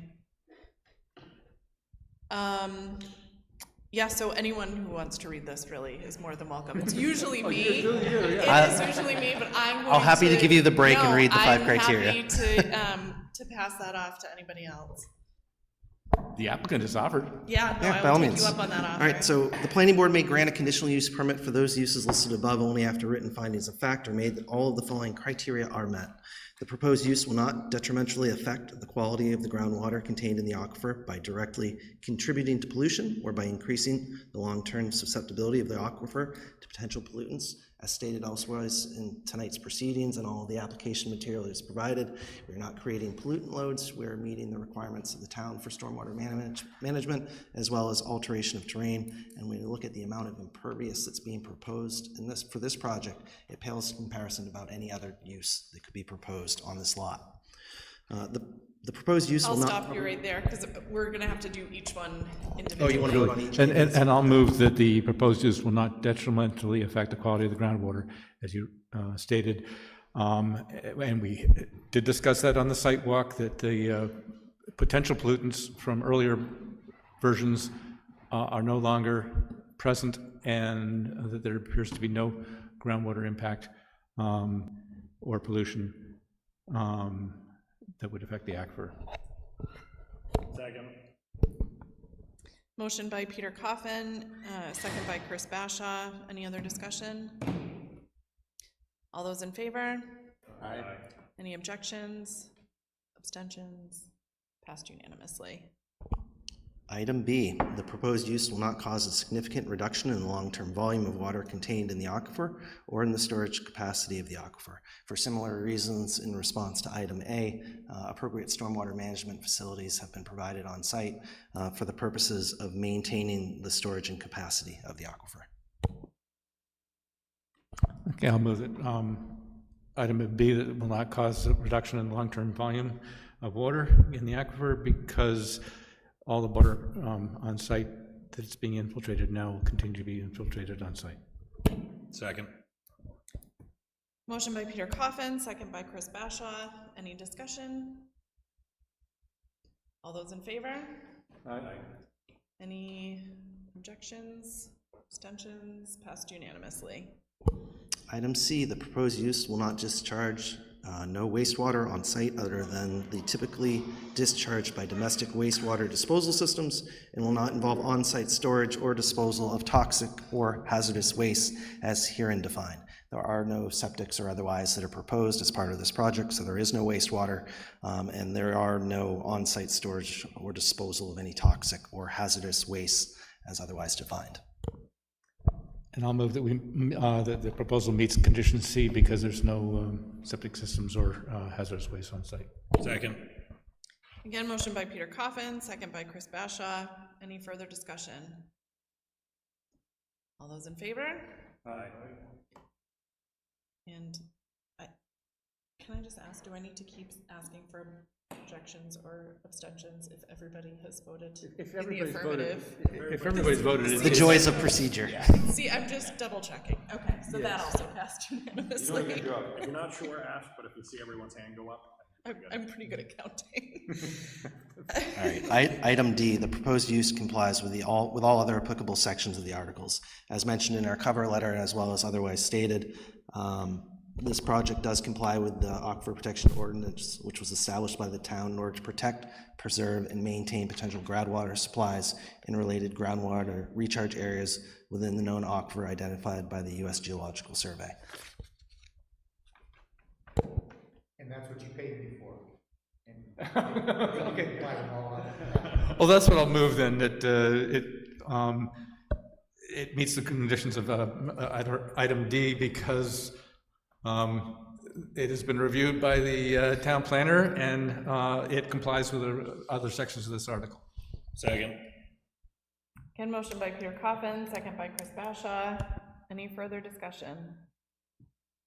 All those in favor? Aye. Passed unanimously.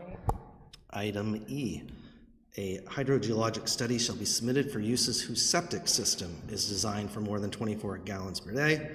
In Zone A, a study shall be submitted for any septic system designed for more than 2,000 gallons per day. As no septic system is proposed, item E is not applicable. And I'll move that item E be confirmed because there is no septic system on site, no hydrogeologic surveys required. Second. Motion by Peter Coffin, second by Chris Bashaw. Any further discussion? All those in favor? Aye. Another passed unanimously. So now that the conditional use permit is... So, no, now we need to we grant the conditional use permit based on the affirmation of the 5 criteria as voted on unanimously by the board. Was that a motion? So moved. And I'll second it. So motion by Chris Bashaw. I can break up the system here. Second by Peter Coffin. Any further discussion? All those in favor? Aye. That passed unanimously.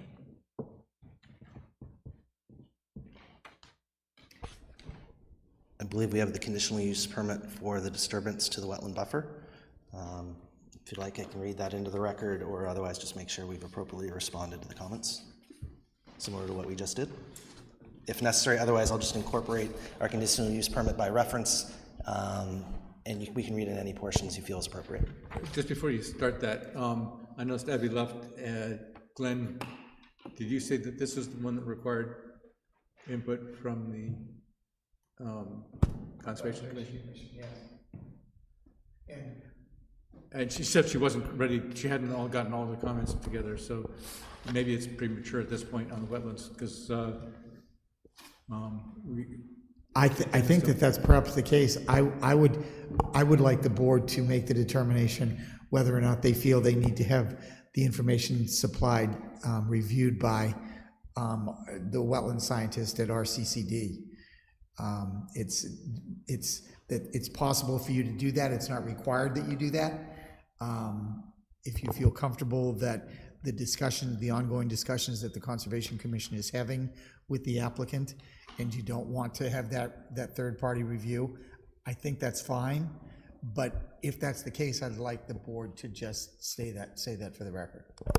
I guess I would say I don't feel the need for us to go to an outside wetland scientist, just because it seemed like she seemed very overall satisfied, but I would like them to have an opportunity to submit their comments in writing before we vote on that conditional use permit. I was kind of expecting there to be a written proposal tonight, but it seems like she was pretty well engaged with the project and seemed to understand the benefits of the trade-offs that were kind of, I guess, negotiated or discussed. I guess I'm also wondering if I interpreted Dennis's comments correctly, that there might be more to flush out there relative to design and the wetlands impact. Is that accurate? Yes. Yeah, exactly. I think all the grading, the height of the berms, the proximity to the wetlands themselves, all those things, I think there's some more engineering that needs to be done. And I know that Abby specifically said that she was not prepared to comments. I wish she was here, only from the standpoint of we had the opportunity to meet with the Conservation Commission as required. They had the opportunity to provide their comments. Abby did a very nice job of reaching out to us and asking a couple of very particular questions. in regards to specific subsections of the ordinance for E and VWQ as far as wetlands and how they're managed, to which J.O.B., who is a former state employee for DES, who's got 20 some odd years of experience in permitting and dealing with wetlands, aptly responded. And to which she said this evening, they've addressed all my comments.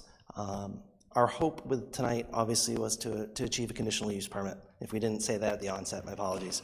I would hate to see something so, I guess I don't want to say trivial because their commentary is extremely important, but we feel like we followed your regulatory steps. The wetlands permit approval process will bear that out as far as what other concerns there may be. I would assume any approval this board would even consider tonight would be subject to those state approvals, both alteration of terrain, which deals with the grading and the drainage, as well as the wetlands permit, which would deal with not only the wetlands themselves, but any work done in proximity. At the same time, want to respect the board's opinion and don't want to overly press, but this is a project we're very much hoping to be able to move forward with, and hope that we've been able to express that with the work done today. Yeah, I'm satisfied that Dennis has analyzed this from a runoff standpoint and things like that. We have a lot of requirements regarding MS4 really doesn't apply here necessarily, although it's a town road, it is abuts. But there's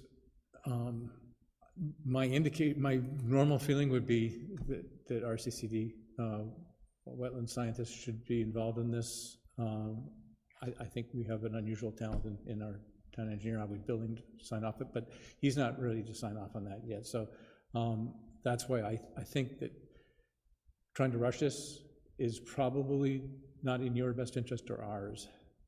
And it's not gonna, it'll probably go faster and more completely if we wait.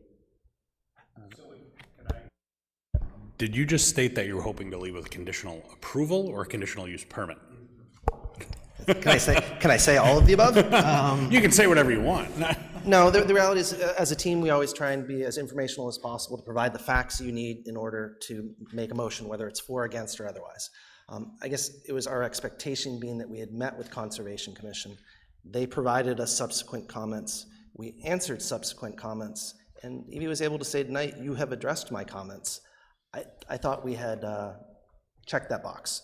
I would have the expectation that if there was any type of conditional approval tonight, it would be subject to Dennis's final review and approval. Like he already mentioned, he didn't have enough time to review everything. So that would be perfectly acceptable. And if for some reason there was a design consideration we couldn't agree on, we'd be back before you to say, we need to work this out. Had the opportunity to work with Dennis for some time, I would have every expectation we can meet what his requirements are, as well as the state permit process that we'll need to go through. But at the same time, we have no interest in rushing the board, but also don't want to take of your time in the future if it's not necessary. So we'd leave it at that. I interpreted it from her that they met her expectations, but she did address that she wanted them to follow Dennis's comments in anything with gradings or, and they said they work with Dennis. That's how I took it from her. It kind of seemed to me that she was, again, reviewed everything, liked everything, but she didn't want those panels in that certain area, which I think they're gonna end up going anyway, because of the impact is limited and it's outweighed by the need for the energy, is what I got from all of that. So it sounds like the two options would be move forward with the conditional use approval with conditions, one of them being Dennis's review and approval, or a continuation. I guess I know sometimes I'm probably the bane of your existence, Dennis, but this is one of those, how manageable do you think a conditional approval would be, or in your professional opinion, is this better to err on the side of caution of allowing you to engage in those things? Because, you know, we don't have your comments in writing, which I definitely like to have in front of me so I can review them. So if you feel you haven't necessarily been able to speak to everything that you want to address, I don't want to offer a conditional approval if we're missing things that you think may need to be there. I have not finished reviewing the plans completely and the drainage analysis completely, as I normally do. But still, if you want to go ahead and proceed with the conditional use, that's certainly something you can do, but I think the impacts to the buffer zone are something that can be adjusted somewhat, and I can put that in writing and be a little more specific, and the contours and grading, and I think can be done and submitted for review prior to the next meeting as well. So, I think there's a little bit more to do, but you certainly could proceed if you wanted to. I know this may shock you, but based off of that, my position would be I'd want to wait. I wouldn't want to move forward with conditional approval. That doesn't shock me. That's fine, that's fine. Either way is fine.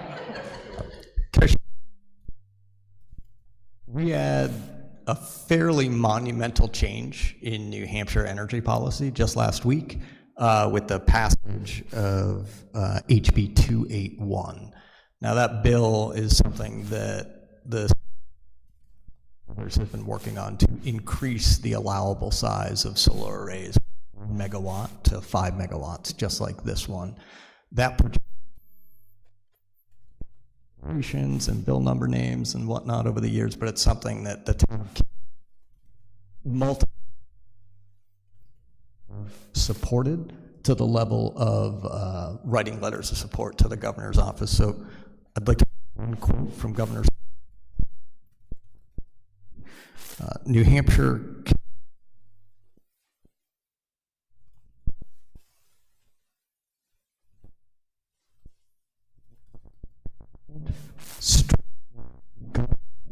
and make it easier for new projects to come.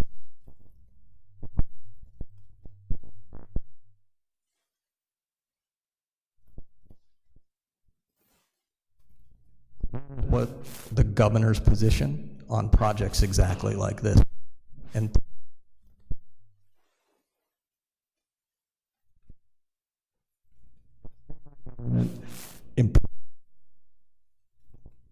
rate.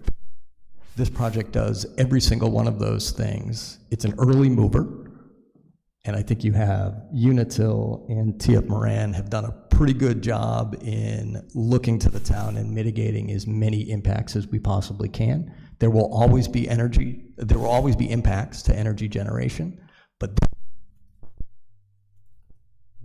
and speed does matter. Winter, even little delays now can severely impact the overall project schedule, which will reduce those positive impacts to the ratepayers in New Hampshire. So let's do this right, let's do this well, and let's do this as fast as we reasonably can in line with the state's energy policy. You must have never, even if this was delayed one more meeting for a project of the size, and you guys have done a fantastic job with preliminary planning, preliminary design, addressing all those things ahead of time. A project of this size to go through at this point in this hearing would have probably set a record for anything that's ever gone in this town. And, you know, this is just one of these things where, you know, we don't have a full-time land use administrator in our office, and we have people that are contracted out for other towns and other purposes. So it's definitely a hurdle we have to do. But at the end of the day, we also have to listen to the folks that live next to it, by it, and in the community all the time. You're obviously one of those folks that matters as well. And I just don't want us to skip something based off the professional opinion of our town engineer. And anyone can tell you, I'm about moving things forward as quickly as we can, and I don't want people to be held up. But this is just one of those where he's our professional, he's our engineer, he's telling us he needs a little bit more time. I owe it to the people that put me in the seat to give him that time to make sure any concerns are addressed.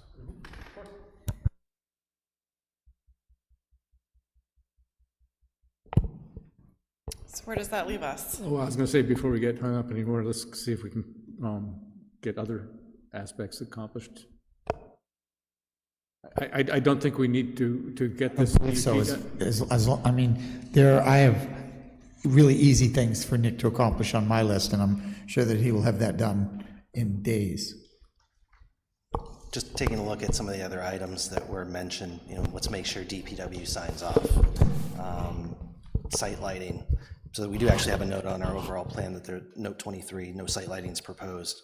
Making sure we appropriately address parking. Note 20 on our overall site plan addresses that. Not a project of regional impact, certainly a good one. But really, these comments are note-based, and we can easily address them, and I have no concerns with doing so. But we obviously respect the board's opinion. You know, we'd like to have the opportunity to move forward. I have every expectation, as Dennis expressed.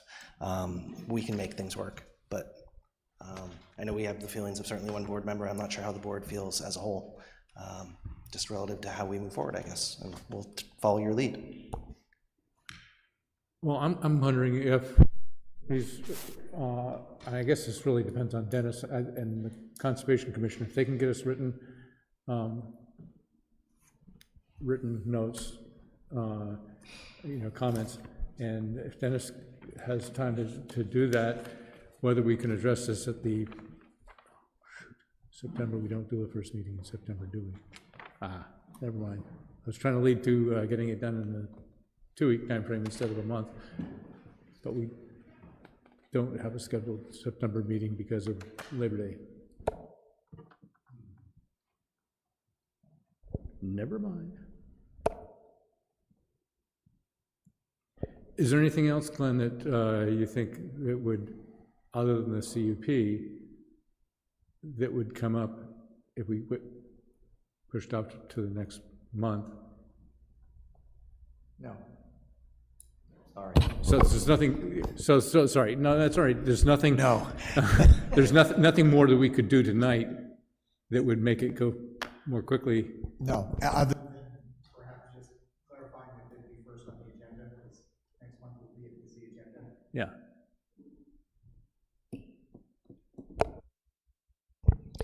So what's the pleasure of the board? I can move that we continue this to, if you give me the date.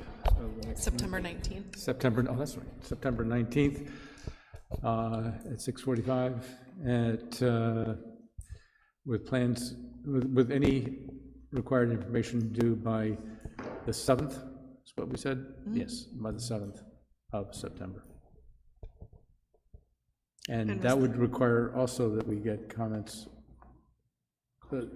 from Conservation. And Dennis, is that sufficient time? That's plenty of time. Yeah, so, that's the motion, I guess, by plans and comments by September 7th, and the meeting on September 19th. And are we including them in any particular order on the agenda? Well, yeah, I think we can ask that they be first on, we'll move that they be first on the agenda. Second. Motion by Peter Coffin, second by Chris Basha. Any further discussion? I saw you in your hand up. The planning board will be able to get comments from them by the 7th. I'm sure we can. Yeah. I mean, not the Conservation Commission. Conservation Commission, and Abby's not here to answer that, but I think we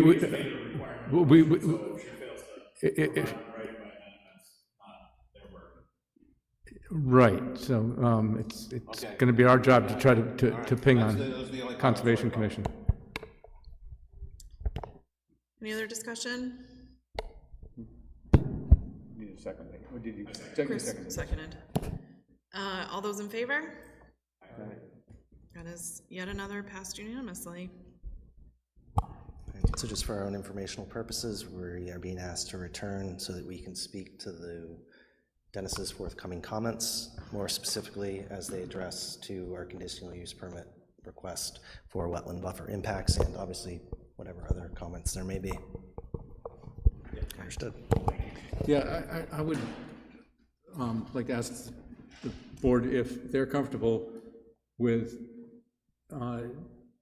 Dennis communicating directly with the applicant, and so that the applicant has the opportunity to address contour changes, height changes and stuff, so that you can come in with maybe possibly a change set of plans that would I've addressed Dennis's comments and stuff. I can send it to Robin, and then she and CC Nick about that as well, so Yeah, he'll have plenty of time. I would appreciate that. I think Yeah. that was part of our lost time. If it's all here. right, I mean, Yeah. We've done this before, and it works out very well. Yeah.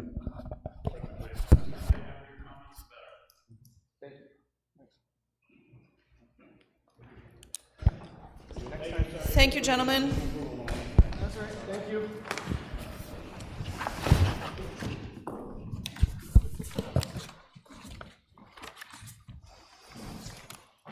Oh, and I forgot the comments, anyway. I think they have them. Okay. I emailed them to them. All right, we'll just have to make sure they get read at the next. Sorry about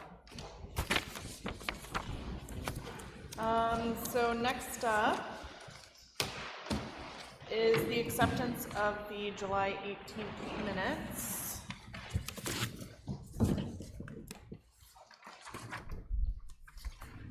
Don't ever make me do them again. That's my only comment.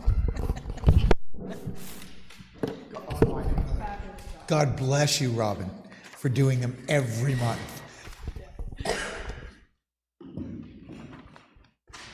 Any comments, motions on the meeting minutes?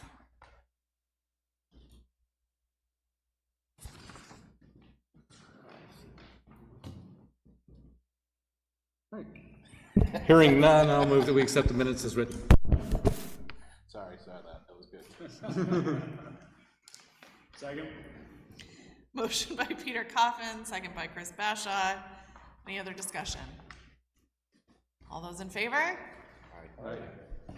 Yet again, passed unanimously. Any other correspondence? There was one I failed to bring up during the last hearing, so we'll make sure that gets read when they're back on the 19th. Anything else? I didn't see anything in here. All right, any other business that we have? Let's see. Just so the board knows, Robin did reach out to me because the select board has now made dedicated backups if we can't make it something, so Lori Spett gets copied on any info that was coming to me, just in case she does need to fill on me for a meeting, so we don't at the last minute decide, hey, we can cover this, so we have dedicated backups. Those meetings, so Lori will get copies of everything we send to the planning board. It's a great system. Yeah, I would just say that when we discussed at the last meeting about changes to special exceptions, trying to get them out and put them back into conditional use permits, that we take a look at the wordings on those. Some of them are pretty draconian, and one of the things we discovered last Thursday at the ZBA was that one of the requirements was almost impossible to meet, and in spite of the fact that the applicant had done an incredible job of responding to professional comments. What's that? How about you and I talk about what that? Right, yeah, well, I'm just thinking that we should probably go through and see what you find, but we may need to not just move them into conditional use permits, but to Do some editing to, yes. And was that was on your very long list of things to have proposed language for? Yeah. Okay, yeah, so that it would make it a lot easier, because, you know, the sport starts taking it off, you can have them making the same decisions, and language is such that your hands are next to 1 o'clock. yeah, well, a couple of meetings. Sounds terrible. Yes. Thank you for clarifying. So one thing I do have a question about, so obviously under some of the zoning that we have, there's permitted uses, but then it seems like there's other ordinance and rules and regulations where we have permitted uses and prohibited uses. Is the intention of permitted uses to be absolutely without question those are permitted but not, is omission mean they are, is by omission mean they are directly prohibited? And this is. Because I think this is. I think Glenn can explain this, but we have permissive zoning. So anything that's not permitted, that's not listed as a permitted use, is by definition not permitted. And we usually put, and this is another thing we have, it varies from ordinance to ordinance. Some have special exceptions to say if it's neither permitted nor prohibited, it can get a special exception. Other ones just don't, just list permitted and prohibited, and don't say anything about what happens, and those require a variance, which is much even higher standard than And so what sparked it was the conversation that you had with me, and it sounds like when a lot of these ordinances are enacted, they just listed what was already there, and they just went down through that line and didn't think of the future or anything else, or as it changed. And I think by not having language that allows special exception, so if that's the way ours is designed, I would almost like to see the special exception category in all of them, so that a reasonable group of people can make a determination, okay, this is similar and probably appropriate, or it needs to go to ZBA. Yeah. Yeah, what it is about this zone that we're saying we definitely, don't want to have, and we've listed prohibited uses, but it's that the gray area ones, if they use general terms like retail and, warehousing, or whatever the terms are, that's great, but you get new types of businesses come in, that just weren't anticipated, and that's where you're getting stuck. So you have to develop the SE requirements that address what it is about that zone that you want to make sure that the businesses fit into that, so that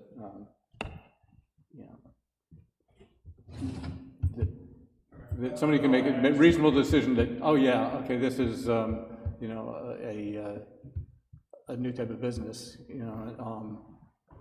but it really kind of meets the requirements of a soft impact, low impact, non-industrial use that would be fit in that zone.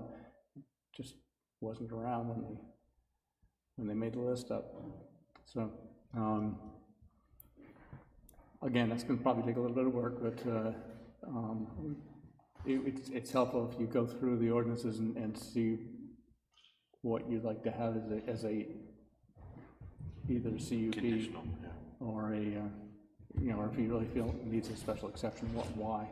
We should probably put out to the board, if you want to discuss it with Lynn, maybe, and Robin, we should put out the timeline, because we're on such a tighter schedule. If we want to make any land use or ordinance changes affecting land use, like we have to have our stuff in way earlier than the rest of the town for their stuff. So we may just kind of want to put out that calendar and deadlines as we're planning some upcoming meetings. Yeah. I think the idea of that was just to give us a little more authority to make the call here at the table, so there's no bouncing back and forth. Not necessarily changing maybe every ordinance. But it's in order to change an ordinance, we have to go to town vote, so if we want to put language in, give the authority on certain ones, or a blanket ordinance that would address them all, I don't know the proper way to handle that. No, I think you probably need something in each one, because there's different criteria in each one, I